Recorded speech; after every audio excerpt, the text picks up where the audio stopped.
Have you ever heard the claim that science and Christianity don't mix? That faith belongs in the church and science belongs in the lab? The truth is, some of the most brilliant thinkers prove otherwise. Across psychology, philosophy, chemistry, biology, and more, leading minds show that Christian belief makes sense of the world we live in. Let's take a look at 7 renowned scientists that all point to a creator of the universe through their respective fields of science. If he were telling the truth, he wouldn't have told us.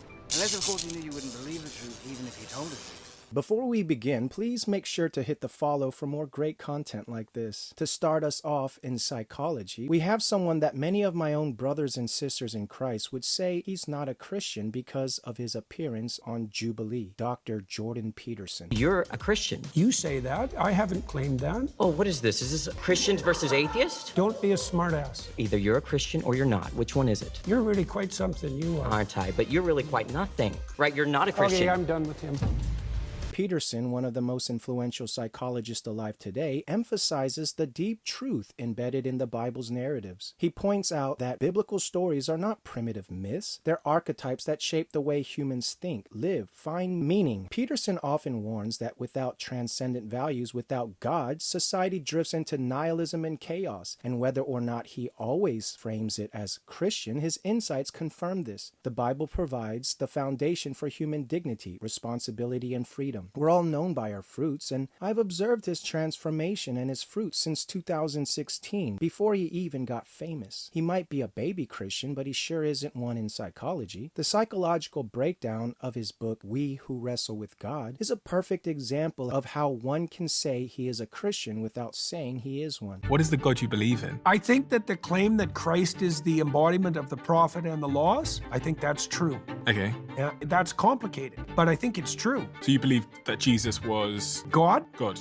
Yeah. I think if you understand what that means, that it's indisputable. Anyone that has spiritual discernment could see that he is indeed one of us. Now, philosophy. Professor John Lennox, a mathematician and philosopher at Oxford, has debated the world's most famous atheists, Richard Dawkins, Christopher Hitchens, and more. And in each debate, Lennox demonstrates that Christianity is not blind faith, but reasoned trust in a God who both created and entered his creation. He often argues that atheism undermines itself. If our brains are nothing more than chemical reactions from random evolution, why should we trust our thoughts at all? I'm not an atheist because I see it as a hopeless philosophy, but I also see it as an illogical philosophy. Only the Christian worldview secures reason, truth, and logic. I've learned so much from Lennox, especially in the way he's able to hear multiple points and still manage to break down each point with analytical precision without having to interrupt or get frustrated.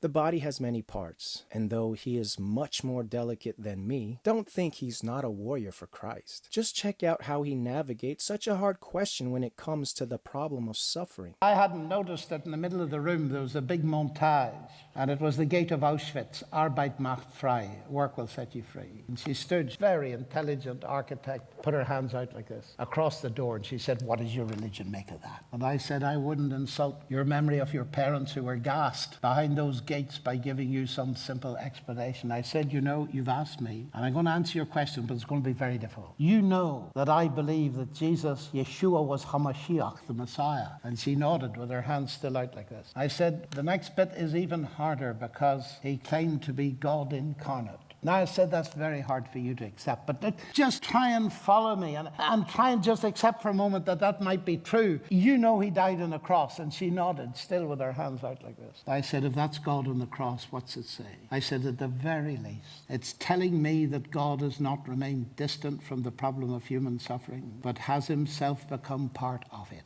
And the tears just burst from her face as she still stood forming a cross. And she said these words, which I shall never forget. She said, "Why has no one ever told me that about my Messiah before?" He didn't only die, ladies and gentlemen. He rose from the dead. That's what gives me hope. And that is why I respect him so much. He's been in the spiritual battlefield for much longer, and his experience shines through his words. In mathematics, one fascinating voice is Dr. David Berlinski. He isn't a Christian, but he's a relentless critic of Darwinian materialism. Berlinski points out that mathematics reveals deep order, elegance, and design in the universe, a reality that Darwinian explanations cannot account for. And even as a skeptic, he leaves the door wide open for what secular science tries so hard to deny: the necessity of a creator. One extremely important point that Berlinski helps drive home is the fact that everything, including science, requires an act of faith. In The Devil's Delusion, you write, and I quote, "Western science is saturated by faith." What do you mean? You run an experiment. You put your hands in your laboratory equipment. You go away for a cup of coffee. You take a nap. You come back. You expect the experiment to be continued, and that when you put your hands in the laboratory equipment, it'll be the same. Things are continuous from one moment to another. The universe doesn't shake itself in and out of existence. Things are stable. Things are predictable. Things are satisfactorily amenable to investigation. These are all items of faith. How do you know any of these? You project backwards from the modern era to say what could have happened in imperial times, Roman imperial times. How do you know the same universe was there 1,000 years ago? You're going to leave this table in about 30 seconds. How do you know a chasm isn't going to open at your feet, Peter? You don't know that. You take it on faith. And there are thousands of remarks. These are remarks within the philosophical tradition pointing out the extraordinary extent to which, in order to advance scientifically, there's an enormous body of assumptions that have to be in place. And those assumptions can't be defended. No science, Aristotle said, ever defends its own first principles. And we can't either. It's just a logical point. So what's the takeaway? In order for science to move forward, many assumptions must be made. Unfortunately, many of those assumptions are rooted in a limited and naturalistic paradigm. Then there's chemistry. Dr. James Tour, one of the world's top synthetic chemists, has spent decades studying the origin of life. And he's clear, every naturalistic explanation of life's beginning fails. The chemistry doesn't work, the math doesn't work, the models don't work. Tour has directly challenged leading scientists to explain how life could emerge from non-life, and none have succeeded. His conclusion? Life is not an accident. Its complexity points directly to an intelligent designer. But what I love most about Dr. James Tour is his absolute takedown of how secular scientists cheat all the time to produce the models they push. This is the way synthesis is done. Here's the way people who work in the area of origin of life do synthesis. And remember, if you think I'm being hard on them, there's no ad hominem attacks. None. I'm just saying their work is wrong. Their work makes no sense. It's nonsensical. I'm not criticizing the individual. I'm criticizing their work. Direct criticism of their work. Relay synthesis. Here's what they do. They take A and B, they make the same series of compounds, and then they never purify this because it's in such a mess they can't purify it. How would early Earth go about purification? Well, it might crystallize. It might. We'll try to crystallize it. Go ahead. Well, they don't. Then they say,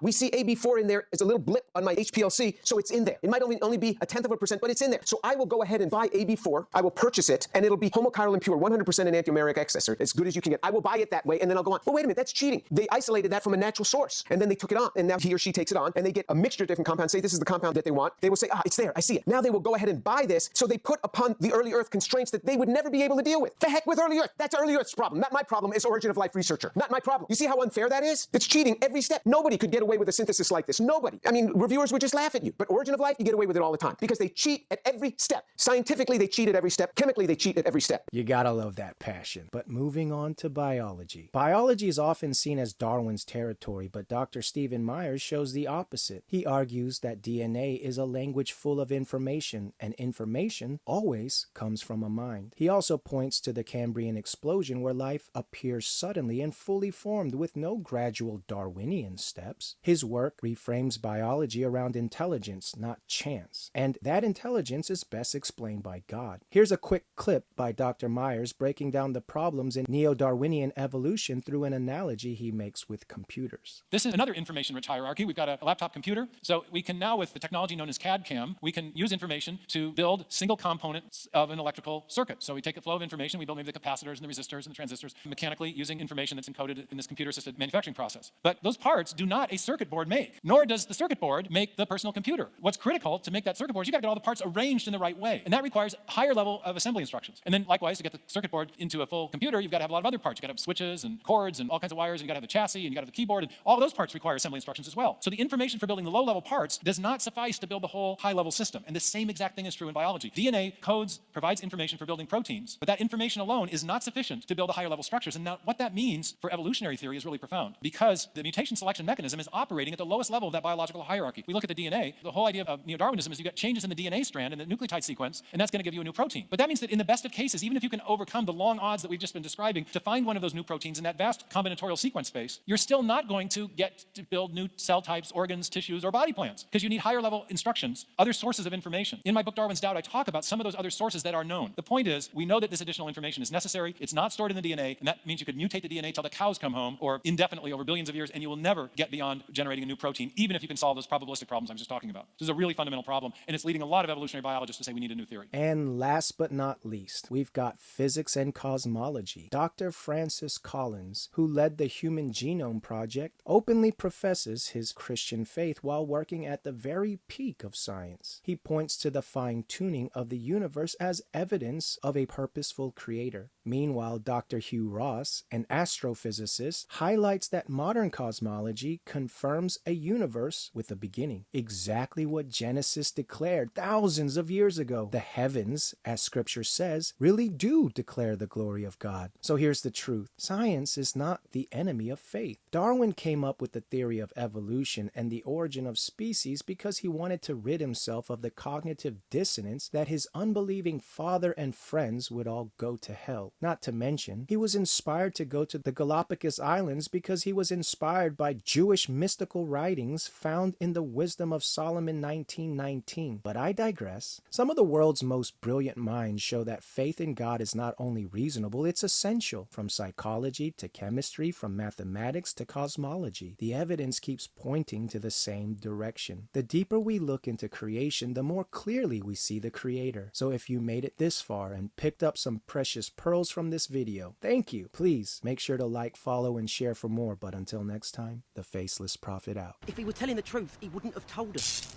Unless, of course, he knew you wouldn't believe the truth, even if he told it.